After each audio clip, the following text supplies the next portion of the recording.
Bienvenue sur ma chaîne Deville Invest, la chaîne où on apprend à investir intelligemment. On va parler des bougies japonaises. Si vous débutez en bourse, vous avez sûrement vu ces petits rectangles rouges et verts sur les graphiques, ce sont des bougies japonaises. Aujourd'hui, on va voir ensemble comment les lire, comprendre ce qu'elles racontent et repérer des figures simples pour améliorer vos décisions en investissement.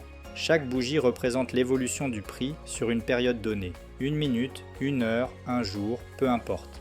Elle te montre le prix d'ouverture, de clôture, le plus haut et le plus bas. Comme tu peux le voir, la bougie est composée d'un corps et de 2 mèches. Cela représente la variation du prix de l'action au cours de la période choisie. Ainsi, l'on peut voir aisément le prix le plus bas et le prix le plus haut de la période, ainsi que le prix d'ouverture et de clôture. Voyons voir maintenant les 2 types de bougies. Commençons par la bougie haussière.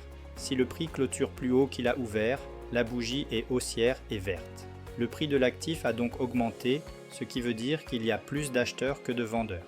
Pour la bougie baissière, c'est l'inverse. Si le prix clôture plus bas qu'il a ouvert, la bougie est baissière et rouge.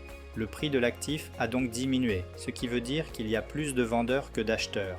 Les petites lignes au-dessus et en dessous, ce sont les mèches. Elles montrent jusqu'où le prix est monté ou descendu pendant la période. Étudions à présent 2 configurations spéciales, les creux et les sommets. Puis les tendances. Sur le graphique, on peut voir des formations de creux, les points les plus bas, et de sommets, les points les plus hauts. Quand les sommets et les creux montent de plus en plus haut, on parle de tendance haussière. A l'inverse, quand ils descendent de plus en plus bas, c'est une tendance baissière.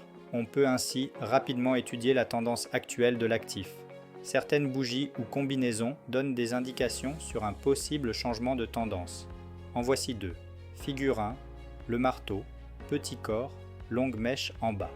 Souvent en fin de baisse, il peut annoncer un rebond.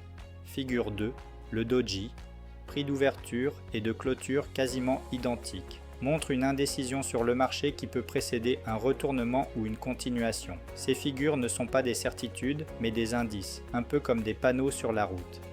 En résumé, la forme, la couleur et le sens d'une bougie japonaise donnent des indices sur la tendance du marché. Elles montrent des zones de support et de résistance, mais ne suffisent pas à elles seules. Pour être efficaces, elles doivent être combinées avec d'autres analyses techniques et fondamentales. Regardons maintenant un exemple sur un graphique réel. Ici, chaque bougie représente une semaine. On peut facilement deviner les différents creux et sommets.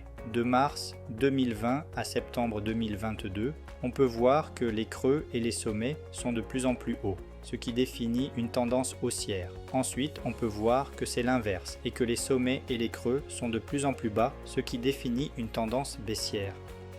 Ici, on peut voir un marteau. Il y a donc une forte pression des acheteurs qui se battent pour ce niveau de prix. Les 3 bougies suivantes confirment l'envie acheteuse. Et voici un doji, on peut voir que les semaines suivantes, le marché hésite et est en phase de consolidation latérale. Voilà, vous savez maintenant lire une bougie japonaise, repérer une tendance et reconnaître 2 figures clés. Si cette vidéo vous a aidé, abonnez-vous à ma chaîne pour d'autres tutoriels simples et efficaces sur la bourse. Et n'oubliez pas de liker la vidéo pour faire vivre ma chaîne. À bientôt.